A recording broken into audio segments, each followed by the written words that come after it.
Hey, it's Mike. Thanks for tuning back in.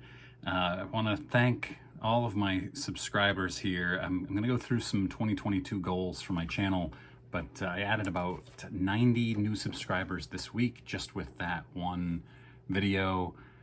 Thank you for subscribing, both my old-time subscribers and the new ones. 2022, I don't want to bury the lead here, but the number one goal is going to the National. I live about a 7-hour drive from Atlantic City, which is where the 2022 National Sports Collectors Convention is going to be. So we're going to make a family trip out of it, go down to New York City for a few days, and then go to Atlantic City after that. My family's not into cards at all, so they'll hit up some public beaches nearby while I go to the card show for a couple of days. So that's my number one goal. Number two is, while I'm there, I'd also like to meet some other YouTubers. So we'll see if we can work that out. Also, back in early November, about 2 months ago, I had low 100 something subscribers. And I was like, man, it'd be really great to get to 1,000 subscribers by the end of 2022. And it seemed a little out of reach at the time. And now it seems almost inevitable. I've gotten 300 plus subscribers in the last 2 months. So it seems like getting to 1,000 might be a little too conservative. So again, thank you for that. So I also want to put out 2 to 3 videos per week, as I have been. The ones that I like doing the most are card shows. So I want to get to 12 card shows this year, one of them being the National, and then 11 of the monthly main card shows. And who knows, maybe I'll go to all 12 main card shows. I've got another one coming up in like 3 weeks, I think. So if you're into this type of thing and you're not already subscribed, please click subscribe. I'm doing 2 to 3 baseball card, mostly vintage baseball card, a little basketball as well. Click that subscribe button and the bell icon. I want to visit more local card shops. I did Don's Card Shop in Portland, Maine, and I don't have very many around me, but you know, I'm heading up to Bangor, Maine soon, and I know there are some other card shops up around there, and then do some episodes about that. So I also want to buy 4 collections from people. I bought a collection in October as my first foray into that. Really enjoyed it. I'm actually still working on completing some of the work that I had with that collection, selling some of the stuff I don't want. So how do I buy 4 collections? I either need to buy a collection and break even on it, or turn a profit on it, or I need to figure out how to make more money to fund my hobby. And aside from getting a massive raise at work, which probably isn't going to happen, I need to sell more. I need to sell more cards, and that means delving into the dreaded investment world, which I'm not going to get into. That's not what my channel is about. But I am going to buy some vintage cards that look really nice raw, get them graded, and then try either PC them, because I have a really hard time getting rid of cards, especially really good vintage cards, and then selling them. So I'm about to submit an order to SGC this week. My first order, some of it's PC, some of it I intend to sell, depending on what those grades are. So we'll see.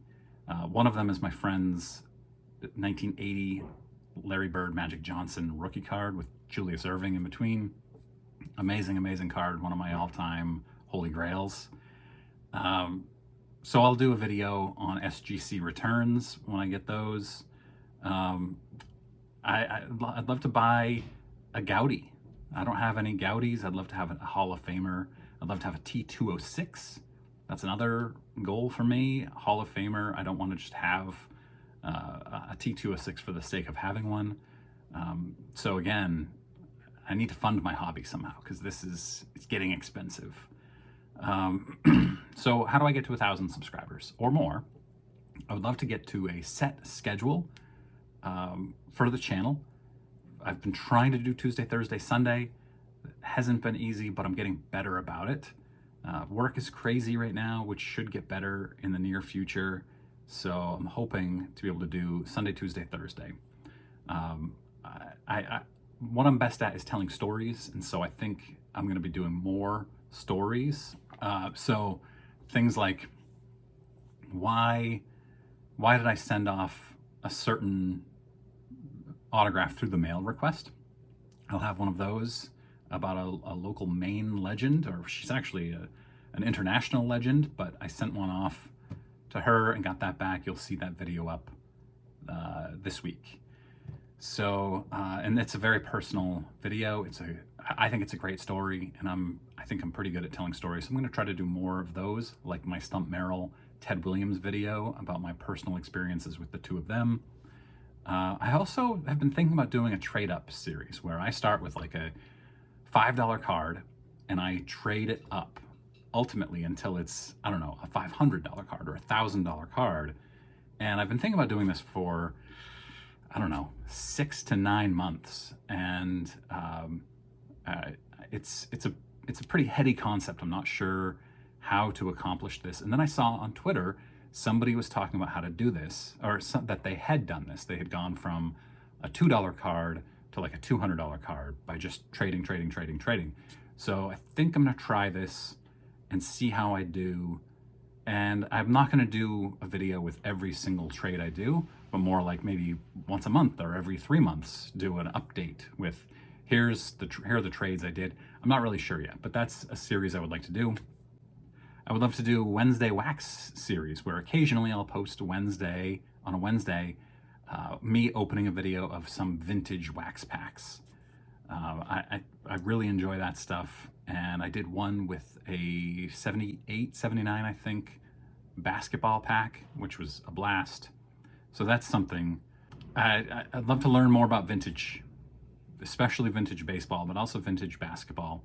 I learned a ton in the last 6 months or so since I really started delving into vintage, but it's impossible to know everything. So this year, 2022, is a big learn about vintage year. And on a personal note, I got back into running at the beginning of the pandemic in April, May of 2020. It had been about 5 years since I had run. I had taken up cycling, and I really, really loved getting back into it. It was the perfect release for me, and I learned a lot about running and myself during that time. I only run trails. And then at the end of 2020, I got injured. I had a foot injury. I ended up having surgery on it. I was unable to run or do anything for a full year, 365 days between my run, September 26th, 2020, and then being released from physical therapy and being able to slowly ramp up my running again, September 26th, 2021.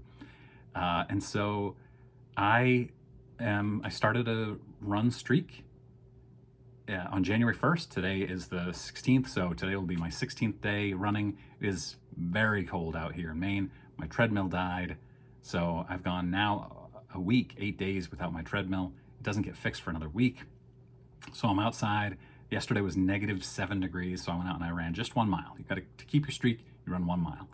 This year, I want to run races, trail races. I just yesterday signed up for my first race in almost 3 years. It's going to be a trail race in Maine, and I'm just a 5K, but I'm going to start doing 5-mile trail races, 10K trail races, and get really fit and big time into running this year. And so we'll see how that goes, but that's my personal goal outside of this channel.